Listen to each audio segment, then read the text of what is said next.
All right, class, we're moving on with part 2 of lesson 10, World War II, America's entry into the war, battles, strategies, and outcomes. What we're moving on with in this lesson is how Asia became involved in World War II. And here we have a painting of the Japanese attack on Pearl Harbor that occurred on December 7th, 1941. During the early 1930s, a militaristic Japan invaded and brutalized Manchuria and China as it sought military and economic domination over Asia. In fact, the history of this predates the First World War, and we already have learned about the imperialistic aggression that was taking place at the turn of the 20th century, and Japan and both Russia had been involved in that expansion and colonization throughout China and Manchuria, and even into Korea at the turn of the century. So this was ramping up, and then when the invasion of Manchuria and China became official, Japan will leave the League of Nations. Do keep in mind it was absolutely brutal. Some of the worst human atrocities were carried out by the Japanese against the Manchurians and the Chinese. The Rape of Nanking was a best-selling book from the late 1990s. It's a very, very difficult read, but one that I wanted to recommend if you wanted to learn more about the topic. Reader beware, it's pretty gruesome.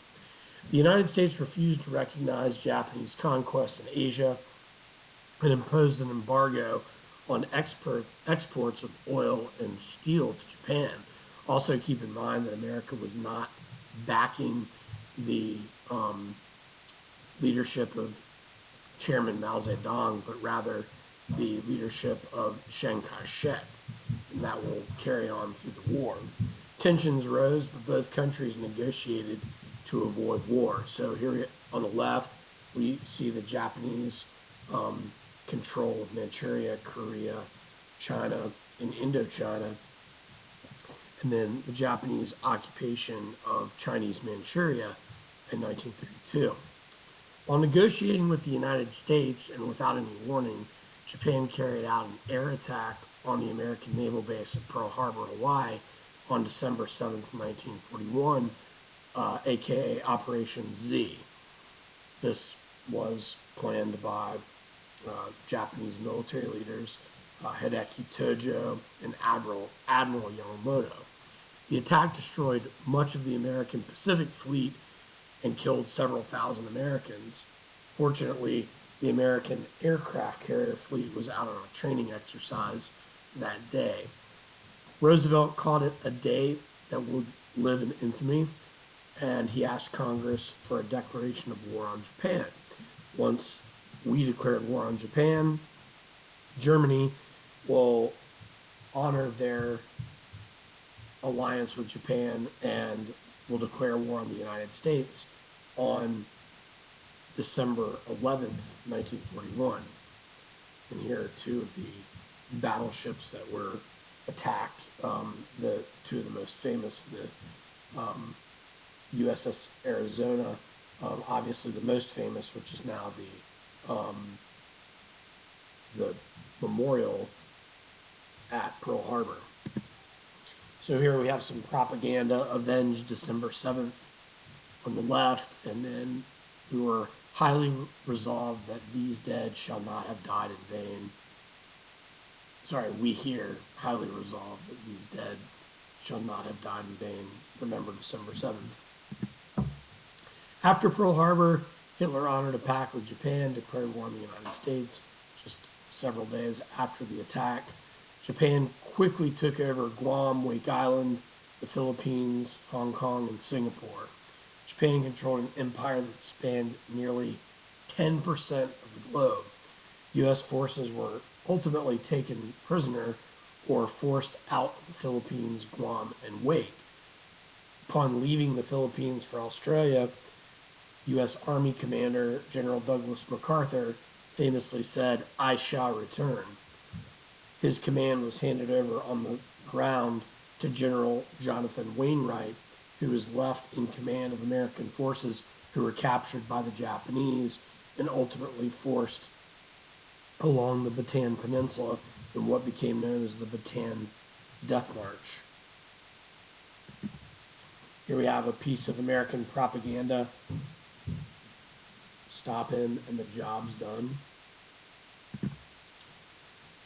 Naval and Marine Corps units were deployed to the Pacific. Admiral Husband E. Kemmel, scapegoat of Pearl Harbor, was replaced with Admiral Chester Nimitz. A lot of that training is ultimately going to take place on the West Coast and in Australia as well.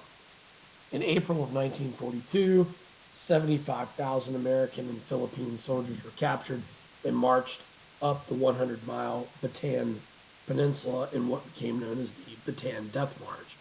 Absolutely brutal violation of the Geneva Accords. The debates over isolationism in the United States were now over, and there was very little opposition to America's entry into World War II. However, there was, but not a lot. World War II was now truly a world war. It was global. The United States was fully involved. If you want to learn more about World War II, I have a really great book recommendation. It's called The Story of World War II. It was written by Donald Miller. It is an absolute classic. You can get it in paperback for 15 or 20 bucks, and it's a book that you would definitely like. You would enjoy having on your shelf. Not only is it a really great narrative of World War II, but the book is the stories of World War II are told through the voices of veterans who served. So again, it's one that I would recommend you guys checking out. This is an American GI, General Infantryman, carrying an M1917 Browning machine gun, which was the same machine gun we saw on the original slide in part 1 of the lesson. Some more propaganda from the Office on War Information. He's watching you. One of my favorites there on the right. When you ride alone, you ride with Hitler. Join a car sharing club today. Bottom left, one of the most famous. Rosie the Riveter there. We can do it. Women win wars, and women here in America most certainly helped win World War II. In fact, very proud to mention that my grandmother, she was a Rosie the Riveter. She worked in a munitions factory down in Virginia Beach during World War II. She was born and raised in Clifton Forge, Virginia. But when my grandfather got deployed to Virginia Beach, she went with him, and she worked throughout the war. I'll talk more about their experience as we move forward. Are you doing all you can? We have Uncle Sam there pointing at us. So what we're going to be talking about as we move into the next part of the lesson, we're going to be talking about major turning points like Pearl Harbor, the Battle of Midway. We're also going to be talking about Iwo Jima. We're going to talk about Okinawa. We're going to talk about the Philippines in the Pacific theater.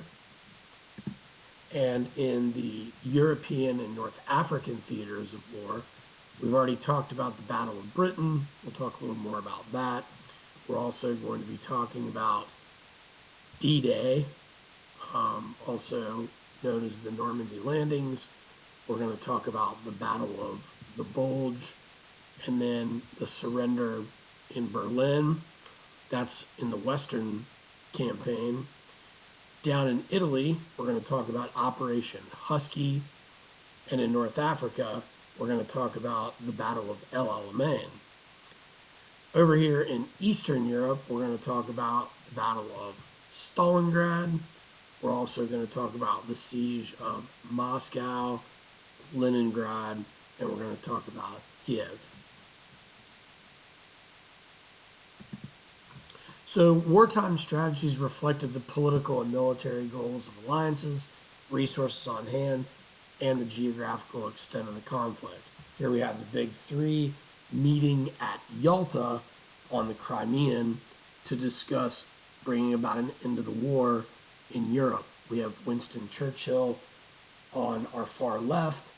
In the center there, we have Franklin D. Roosevelt, and there on the right, we have Joseph Stalin.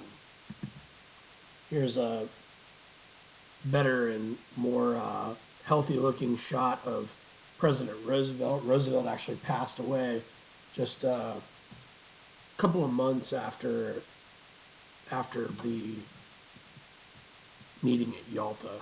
Yalta occurred in February of 1945, and he passed away in April. Here we have Prime Minister Winston Churchill, the British Bulldog. So let's talk a little bit about the Allied strategies during World War II. America and its allies, Britain and the Soviet Union, after being invaded by Germany, followed a defeat Hitler first strategy, a lot of emphasis on Western Europe. Not everybody completely agreed. Britain was looking for an Italian invasion. We were looking at a Western European invasion. The Soviets just wanted support, and that's partly why the D-Day landings didn't occur until June 6, 1944. Most American military resources were targeted for Western Europe and the North African campaign. Neither the United States nor Great Britain really cared to send soldiers to the Eastern Front, though some elite units actually did fight on the Eastern Front with the Soviets against the Nazis, but they were few and far between. In the Pacific, American military strategy was known as island hopping. The island hopping campaign, the plan was to seize islands closer and closer to Japan and using them as bases for air attacks on Japan and cutting off Japanese supplies through submarine warfare against Japanese shipping. And we're going to talk about how that ramped up after the Turning Point Battle in the Pacific in 1942, the Battle of Midway, where the United States broke the Japanese Code Purple. So we have Adolf Hitler, and head of the SS below him there, Heinrich Himmler. Island hopping, you can see the hitting these islands and getting closer and closer to Japan to put the pressure on Japan and to ramp up the bombing campaign. And the Axis strategies, the German, Italian, and Japanese strategies during World War II were as follows.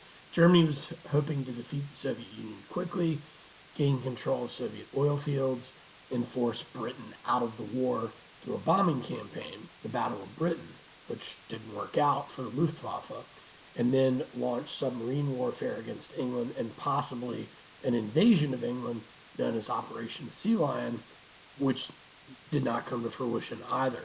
Before America's industrial and military strength could turn the tide of the war, which it ultimately will, Germany and its military were way too strung out on separate fronts.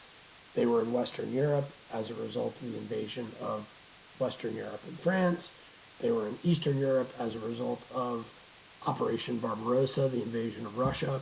And they were in North Africa because they were having to prop up and support their allies, Italy, in the North African campaign. Following the attack on Pearl Harbor, Japan invaded the Philippines and Indonesia and also planned to launch attacks on both Australia and Hawaii. Its leaders, notably Hideki Tojo and Emperor Hirohito, hoped that America would then accept Japanese predominance in Southeast Asia and the Pacific rather than conduct a bloody and costly war to reverse Japanese gains. But clearly, we will be committed to retaking what we had previously secured in the era of American imperialism.